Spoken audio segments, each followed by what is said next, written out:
Pride Month, we take a look back at the first transgender woman to defend her identity in court. As Tracy Leah reports, she was a well-known hostess along our coast. People who still remember her. 97-year-old Margaret Tatum met her on a bus. I'm sitting on the bus saying, who is that woman? Who is that woman? 84-year-old Buddy Gibson says she was his babysitter. My sister and myself, we actually knew Lucy Hicks as Miss Lucy. She babysitted us when we were like probably 7 and 8. His family cooked for Miss Lucy's Oxnard parties. She invited guests from Santa Barbara to Los Angeles.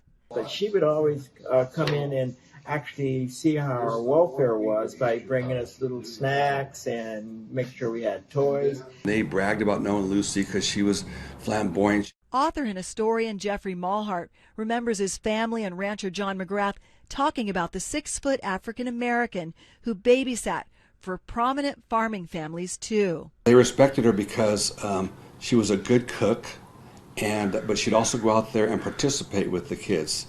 But he did notice that Lucy could hit the ball a lot farther, and he did notice a 5 o'clock shadow. She served award-winning desserts. The earliest reference I can find is 1923, and that's when she won first place for a fruit cake in the Ventura County Fair. Her Elite Cafe business card advertised fried chicken and barbecue, and for a quarter century, she gave back. I mean, she gave back to the Baptist Church. She gave back to the Boy Scouts. She gave back to the Red Cross.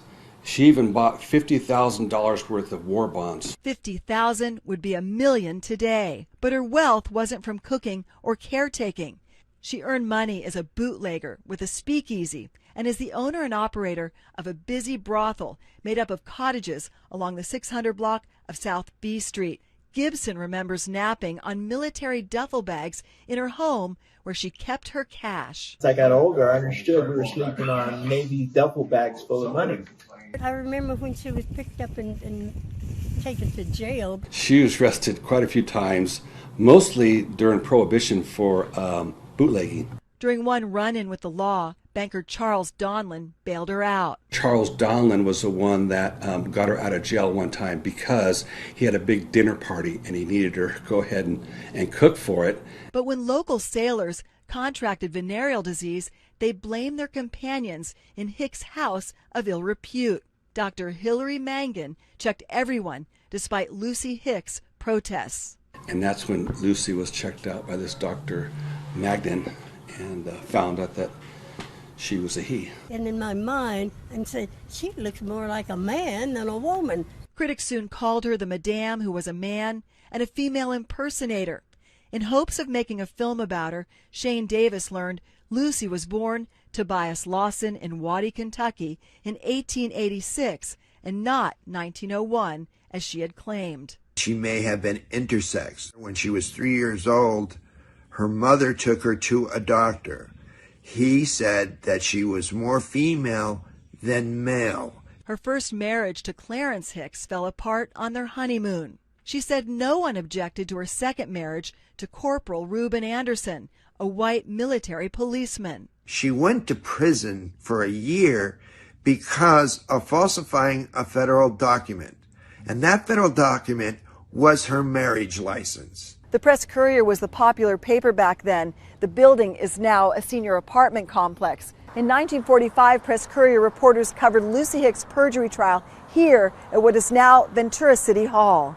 She is considered the first transgender person to fight for her rights in court, saying, "I defy any doctor in the world to prove that I am not a woman. I have lived, dressed, acted just as I am a woman." Time magazine ran an article entitled Sin and Souffle. They also refer to her abilities to cook and then some. The publicity drew the attention of the Army that accused her of fraud for receiving her husband's military allotment checks. Instead of just probation, she served time. Afterwards, a judge ordered her to wear men's clothing and banned her from Oxnard. And that ruined her life, and she could not come back to Oxnard. And she died, I guess, alone in Los Angeles. Many people would like to celebrate Lucy's legacy.